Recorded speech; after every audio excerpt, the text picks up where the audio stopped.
नमस्कार, मैं हूं सत्येंद्र रंजन। जनचौक अपडेट में आपका स्वागत है। घटनाएं कुछ इस ढंग से हो रही हैं कि हर रोज विश्व युद्ध का खतरा ज़्यादा संगीन होता हुआ दिख रहा है। दुनिया में जो हॉट स्पॉट हैं, जहां पर पहले से लड़ाइयाँ चल रही थी, वो वहाँ पर एक बार फिर से ऐसा लगता है कि बेलगाम होकर युद्ध रोकने की बिना कोई इच्छा रखे जो जुड़े हुए संबंधित देश हैं वो अपनी कार्रवाइयाँ तेज कर रहे हैं। उसकी क्या मानवीय कीमत है, किस तरह लोगों की उसमें जान जा रही है, इसको लेकर वो बिल्कुल ही बेपरवाह हैं। आप इसे चाहे गजा में तो खैर अब इंतहा हो गई है बेरहमी की और अमानवीयता की, बर्बरता की, वहशीपने की। वहाँ तो इजराइल ने इंतहा कर दी है। और अभी हम लोगों ने देखा कि संडे को, शनिवार की रात और रविवार की सुबह तक यूक्रेन ने जिस तरह के हमले जिस रूस के भीतर किए, उनके सैनिक ठिकानों को निशाना बनाया, उसने वहाँ पर एक बिल्कुल नई परिस्थिति पैदा कर दी। अब परिस्थिति यह है कि चूंकि सैनिक ठिकाने निशाने पर आए, रूस के अनेक जो लड़ाकू जहाज हैं, विमान हैं, वो नष्ट हुए या क्षतिग्रस्त हुए। अब वो कितनी संख्या में हुए, इसको लेकर तो अलग अलग दावे हैं। यूक्रेन का ये दावा है, जिसको कि पश्चिमी मीडिया ने प्रचार दिया है, कि ऐसे 40 के करीब विमानों को नष्ट किया गया। जो रूस का सरकारी आंकड़ा है वो 10 के करीब है। हम लोग ये मानकर चल सकते हैं कि संख्या कहीं बीच में होगी, क्योंकि युद्ध में दोनों ही पक्ष झूठ बोलते हैं, ज़्यादातर झूठ बोलते हैं, गलत सूचनाएं देते हैं। तो इसलिए दोनों में से किसी एक की बात पर पूरा भरोसा करके चलना कभी भी एक तार्किक नज़रिया नहीं माना जाता है। तो यह बहुत साफ है कि रूस को नुकसान हुआ है। अब रूस उसका कैसे जवाब देगा, कल से आज तक और दुनिया अभी तक इसी का आकलन करने या अनुमान लगाने में जुटी हुई है। रूस की तरफ से कोई आधिकारिक रूप पर से नहीं बताया गया है। जाहिर है कोई देश नहीं बताता है कि वो किस तरह से, कब, कहाँ, किन हथियारों से हमला करेगा, क्योंकि अगर ये पहले से ही बता दिया जाए तो वो हमले का जो वो नुकसान पहुंचाने की अपेक्षा की जाती है वो काफ़ी डाइल्यूट हो जाता है, क्योंकि दूसरा पक्ष उसके लिए हिसाब से अपनी तैयारी कर लेता है। तो रूस ने ये बताया तो नहीं है, लेकिन जो चर्चाएं हैं, जो रूसी मीडिया में चर्चाएं हैं, वहाँ के सोशल मीडिया पर जो चर्चा है, उसके हिसाब से कहा गया है कि अगले हमले में रूस अपनी और सैनिक मिसाइल का इस्तेमाल उसने करने का फैसला कर लिया है। अब ये जो मिसाइल बताई जाती है कि बहुत ही ज़्यादा नुकसान पहुंचाने वाली है, बल्कि कुछ जो वहाँ के एक्सपर्ट्स हैं रूस के, उन्होंने तो यहाँ तक कहा है कि अगर ऑर्सैनिक मिसाइल दागी जाती है तो परमाणु हथियार दागने की ज़रूरत ही नहीं है, क्योंकि ये लगभग उसी पैमाने पर विनाश करती है। तो अब यह चूँकि अगर ये हथियार का इस्तेमाल होता है तो ये जो लड़ाई पिछले सवा तीन साल से चल रही है वो एक बिल्कुल ही नया मोड़ ले लेगी, नए मुकाम पर पहुंच जाएगी। हम लोग सभी जानते हैं कि रूस की तरफ से अभी तक ये पूरा युद्ध नहीं रहा है। रूस ने युद्ध का ऐलान नहीं किया है। रूस ने विशेष सैनिक कार्रवाई, कुछ सीमित उद्देश्यों को की घोषणा की थी कि हमें ये सीमित उद्देश्य हासिल करने हैं, उसके लिए उसने शुरू की थी। अभी तक उस लड़ाई का स्टेटस रूस की नज़रिए में वही है, स्पेशल मिलिट्री ऑपरेशन, SMO।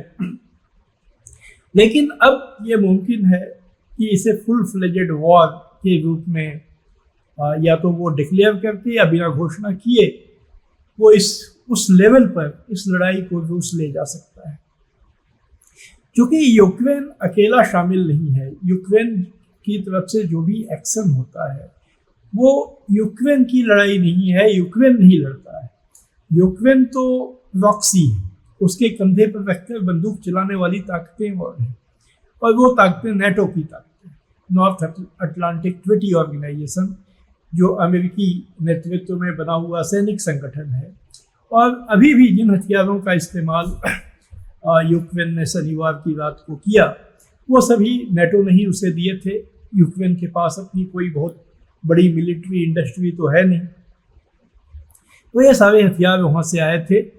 और वैसी परिस्थिति में ये संभव है कि नेटो अगर आगे और भी उनको बचाव के लिए सामने आता है, तो ये लड़ाई सीधी रूस और नेटो के रूप में तब्दील हो जाएगी। बल्कि ये खबर आ भी चुकी है कि रूस ने जर्मनी को ये चेतावनी दी है कि अगर हमने पाया कि उसके हथियारों का इस्तेमाल हमारे खिलाफ हुआ है, तो हम इसका बदला सिर्फ रूस से नहीं लेंगे, बल्कि हम सीधे जर्मनी पर कार्रवाई करेंगे। इस बीच अभी कल ही ब्रिटेन के प्रधानमंत्री ने ये घोषणा कर दी, जो स्टारमर हैं उन्होंने, कि हम यह मानकर चल रहे हैं कि ब्रिटेन पहले से ही युद्ध में है, ब्रिटेन भी नेटो का सदस्य है, और हम अपने को युद्ध में मानकर अपनी तैयारी हमने शुरू की है।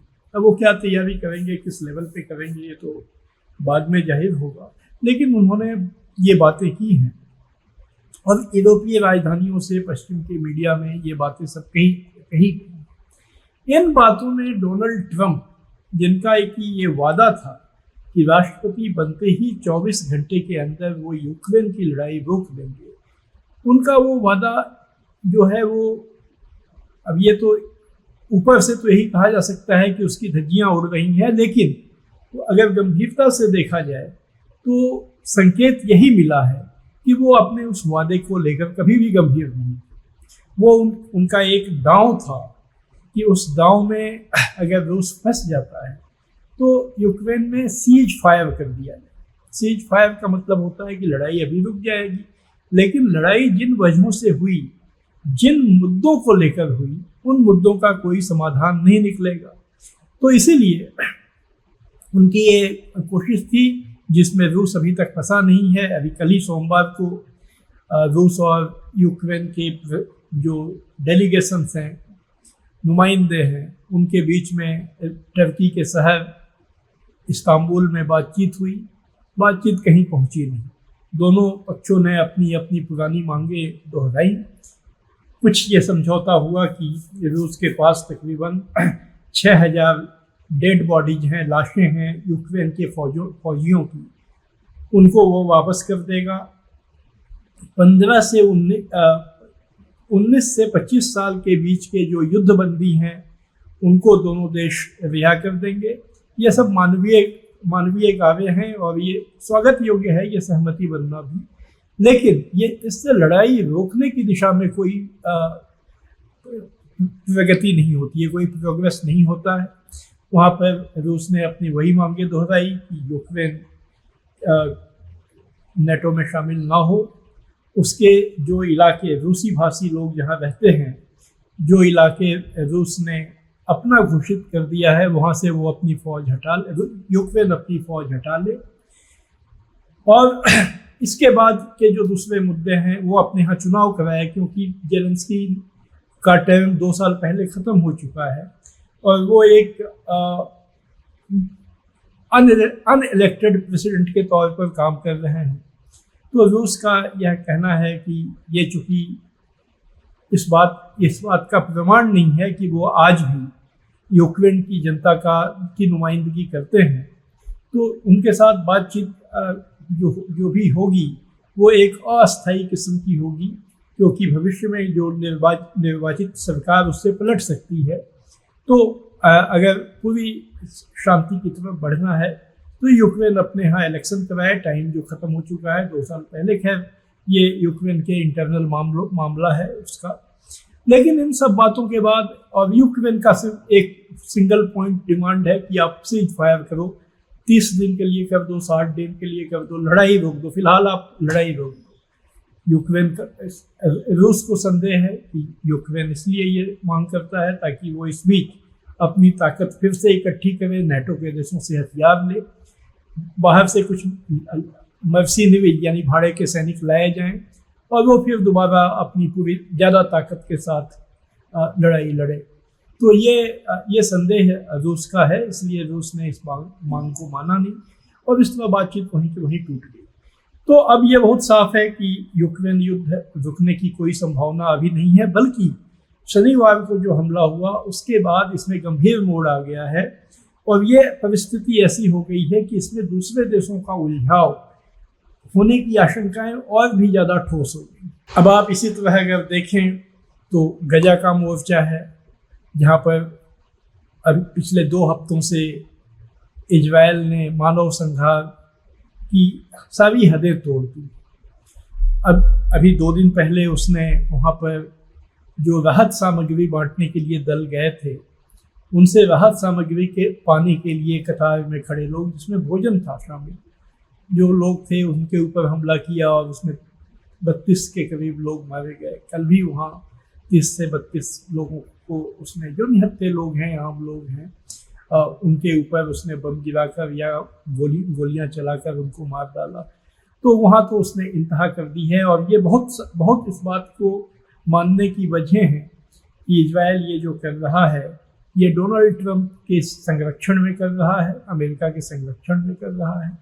खुद ट्रंप पहले गजा के इलाके को खाली कराने की बात करते रहे हैं, बाद में उन्होंने ये जो बातें थोड़ी सी डाइल्यूट की, लेकिन अब ऐसा लगता है कि वो बातें जरूर उन्होंने डाइल्यूट की है, लेकिन उन्होंने इजराइल को इस काम में लगा रखा है कि वो गजा को खाली करा ले और पूरा जो वो इलाका है। और उसके बाद इजराइल ने जो पश्चिमी किनारा है, यही 2 इलाके हैं जहाँ फिलिस्तीनी रहते हैं, पश्चिमी किनारे को भी उसने खाली कराने की अपनी मंशा जताई है। यानी पूरा इलाका जहाँ पहले कभी फिलिस्तीन था, जिसको ये इजराइल के को पश्चिमी ताकतों ने वहाँ बसाया अपने औपनिवेशिक योजना के तहत, और उसके बाद उनको खदेड़ते हुए उस पूरे इलाके से बाहर करने का जो अभियान चला। अब वो 2 जगहों पर जहाँ फिलिस्तीनी रह गए हैं उनको वहाँ से भी खदेड़ देने की या उनकी हत्या कर देने की योजना, और सिर्फ योजना की बात नहीं है, उस पर अमल भी होते हुए हम लोग देख रहे हैं कि इजराइल ने इसको वो दुनिया के सामने वो खुलेआम बिना किसी से कोई खौफ खाए, बिना किसी शर्मिंदगी के वो किए चला जा रहा है। अगर वो ऐसा कर पा रहा है तो जाहिर है वो इसीलिए कर पा रहा है क्योंकि अमेरिका का संरक्षण उसे हासिल है। और वो यह एक तरह से जो ट्रंप और उनका मागा आंदोलन है, मेक अमेरिका ग्रेट अगेन, जो धुर दक्षिणपंथी और एक नफरत पर आधारित भावनाओं से प्रेरित आंदोलन है, जिसमें जिसके जो सदस्य हैं, जो उनके जुड़े हुए उसके जो नेता हैं, वो अक्सर कहते हुए सुने जाते हैं कि फ़िलिस्तीनियों को या तो एक्सटर्मिनेट कर दिया जाए, उनका खात्मा कर दिया जाए, या उनको वहाँ से निकाल दिया जाए, क्योंकि यही इस समस्या का समाधान है। और चूँकि उनके दिमाग में अपना, जिस तरह अमेरिका में जब ये यूरोपीय लोग आए थे, उन्होंने जिस ढंग से वहाँ के मूलवासियों को ख़त्म किया था, तो वो उसी पैटर्न पर इजराइल को सुरक्षित बनाना, उनको लगता है कि इससे इजराइल की सुरक्षा तय हो जाएगी। उसके साथ साथ अगर हम लोग जो एशिया प्रशांत का क्षेत्र है, जहाँ पर चीन के खिलाफ जो मोर्चाबंदी चल रही है ताइवान को लेकर, और जिस तरह से वहाँ पर अमेरिका अपनी शक्ति को जुटा रहा है, हालांकि उसमें केवल बाधा इतनी बात आ रही है कि अगर फिलीपीन को एक छोड़ दें तो कोई देश उससे सहयोग नहीं कर रहा है। यहाँ तक कि जापान और दक्षिण कोरिया, जो शुरू से ही अमेरिका के एक तरह से उसके संरक्षण में रहने वाले देश हैं, एक तरह से उनके अधीनस्थ देश हैं, तो वो भी इसमें बहुत दिलचस्पी नहीं ले रहे हैं उस इलाके में लड़ाई के लिए। इस वजह से वहाँ पर अमेरिकी मंशा अभी तक बहुत ज़्यादा आगे नहीं बढ़ी है, लेकिन फिलीपीन ने उसमें बढ़ चढ़ के भूमिका निभाई है। लगातार तनाव का माहौल वहाँ है, और ताइवान को जिस तरह से हथियार भेजे जा रहे हैं, तो वो एक तीसरा मोर्चा जो है कभी भी एक हॉट स्पॉट में तब्दील हो सकता है।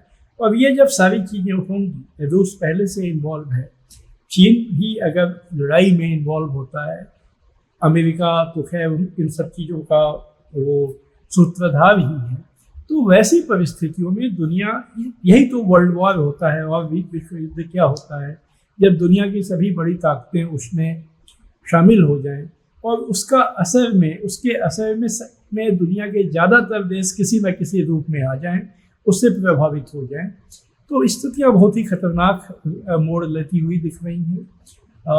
यह अब बात सिर्फ आशंका जताने की नहीं है, बल्कि उस दिशा में जो चीज़ें बढ़ रही हैं वो एक सबूत के रूप में, साक्ष्य के रूप में हम लोगों के सामने है। तो आज बस इतना ही, हम फिर आएंगे अपडेट लेकर आपके सामने। आज आप सबको मेरा नमस्कार।